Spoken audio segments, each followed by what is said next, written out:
इस साल यानी 2022 का जेईई एडवांस 28 अगस्त को होने वाली है, जो अभी से करीब करीब 30 डेज अहेड है। इन 30 दिनों में अभी हमें क्या करना है कि पूरा का पूरा सिलेबस कवर करना है। इस पे हमने प्रीवियस सेशन में बात करी थी। आज मैं बहुत स्पेसिफिकली एक सब्जेक्ट के ऊपर बात करने वाला हूँ, जिसपे मैं आपको बहुत सारी चीजें बताऊंगा अभी। वो है मैथमेटिक्स। सो मैथमेटिक्स का रिवीजन कैसे शुरू करेंगे। आपके पास ऑलरेडी कंटेंट है, आपके पास नोटबुक है, आपके पास वीडियोस है, जहां से भी आपने कोर्स परचेज किया है, जिस भी कोचिंग इंस्टीट्यूट में आप पढ़ाई कर रहे हो, वो सारी चीजें आपके पास है।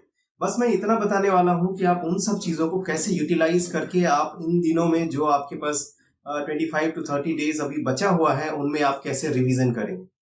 तो मैं सिर्फ उन्हीं एस्पेक्ट को कंसिडर करूंगा। बाकी अगर आपको कोई डाउट होता है, कोई कंफ्यूजन होता है पर्टिकुलर सब्जेक्ट में, तो आप मेरे से डेफिनेटली पूछ सकते हैं। आप मुझे डायरेक्टली भी मैसेज कर सकते हैं और हम उस पर डिस्कस करते हैं। तो इसी के साथ मैं स्वागत करता हूं, और इस सेशन में हम लोग डिस्कस करने वाले हैं एक ऐसी टेक्निक के बारे में जो बहुत पॉपुलर भी है और बहुत यूजफुल भी है इस एग्जाम के पॉइंट ऑफ व्यू से।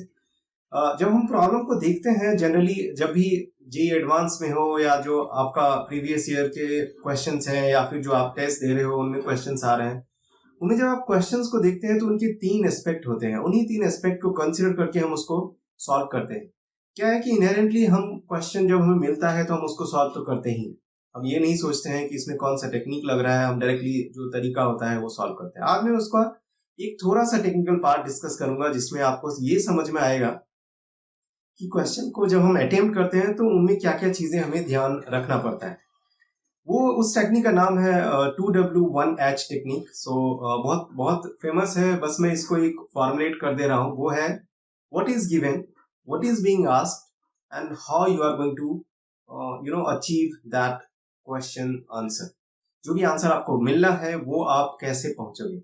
इसके अलावा भी एक इसका छोटा सा पार्ट होता है। वो होता है कि जो भी इंफॉर्मेशन आपको क्वेश्चंस में अवेलेबल होता है, उस इंफॉर्मेशन को आप कैसे यूज करेंगे। ये भी एक प्रॉब्लम सॉल्विंग टेक्निक का पार्ट होता है, जो हम इसमें बात करेंगे। तो ये 3 एस्पेक्ट मैंने बात किया। जब भी आपके पास कोई भी क्वेश्चन आता है, उनमें आप देखोगे कि सबसे पहले ये बोला जाता है कि आपके पास क्या इंफॉर्मेशन दिया जा रहा है। दूसरा, उनमें जो उनके सपोर्टिंग इंफॉर्मेशन होते हैं, जिनकी मैं बात कर रहा था कि वो इंफॉर्मेशन पुट करके आपको आंसर डायरेक्टली लाना होता है, वो है आपका इंफॉर्मेशन। जो इसका सेकेंड पार्ट है वो है what is to be asked. वो जो आपसे पूछा जा रहा है वो उसके बारे में, कि आप जब ये डिस्क्राइब हो जाएगा तो आपसे पूछा जाएगा कि आपको एक पर्टिकुलर चीज निकालना है या ये निकालना है। जैसे मैथमेटिक्स की बात करें, जैसे एरिया अंडर द कर्व की एग्जांपल लेते हैं। अगर एरिया अंडर द कर्व अगर आपसे पूछा जा रहा है तो वो क्या करेगा, एक कर्व का इक्वेशन दे देगा। उस कर्व में और फिर एडिशनल इंफॉर्मेशन प्रोवाइड करेगा कि उसको एक लाइन कट कर रही है या फिर एक दूसरा कर्व कट कर रही है। अब जो ये कट हो रही है, 2 कर्व आपस में एक दूसरे कट कर रहे हैं, या एक लाइन एक कर्व कट कर रहे हैं, इनमें जो एक इंक्लोजर बनता है, एक एरिया बनता है, उस एरिया के बारे में आपको पूछा जाएगा कि वो कैसे फाइंड आउट करना है। अब कई दफा ऐसा होता है कि ये सवाल में आपको कोई और इन्फॉर्मेशन भी ना दिया हो, तो उसके लिए आपको क्या करना पड़ेगा कि दोनों इक्वेशन को सॉल्व करके वो जो पॉइंट्स होते हैं, पॉइंट ऑफ इंटरसेक्शन होता है, वहां पर वो फाइंड आउट करना पड़ेगा। उसके बेसिस पे जो भी कर्व की इक्वेशन है, वो एरिया अंडर द कर्व आप जानते हैं बेटर, जो आपका डेफिनेट इंटीग्रल है उसको यूज करके आप आराम से वो निकाल सकते हैं। बट जब ये क्वेश्चन आपसे पूछा जाता है तो आप डायरेक्टली, ऐसा नहीं होता है कि आप पेन लेते हैं और सॉल्व करना शुरू हो जाते हैं। आपको बस थोड़ा सा टाइम लेकर के ये सोचना पड़ेगा कि इस क्वेश्चन को हम अटेम्प्ट करेंगे कैसे, हमारा अप्रोच क्या होगा।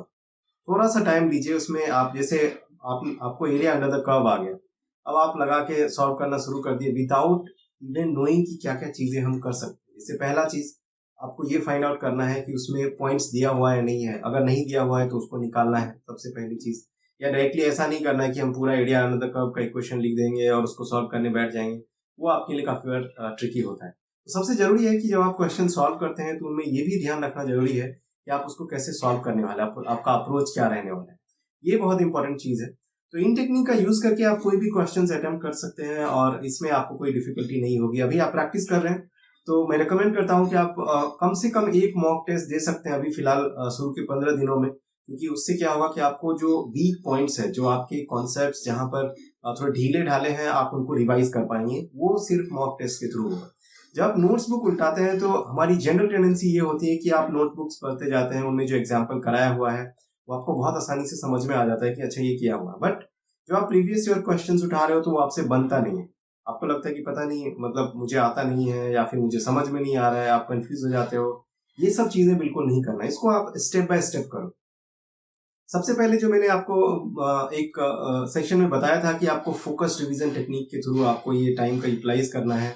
मतलब जो डाउट स्पेसिफिकली आ रहा है वही आपको जाके रिवीजन करना है और फिर से वो क्वेश्चंस अटेम्प्ट करने हैं। कई दफा ऐसा होता है कि आप मान लो कुछ और काम कर रहे हो, वहां पर आप फिर से दोबारा ट्राई करना चाहते हो और दिमाग एक जगह फोकस नहीं है, तो ऐसे में भी सॉल्व नहीं होता है।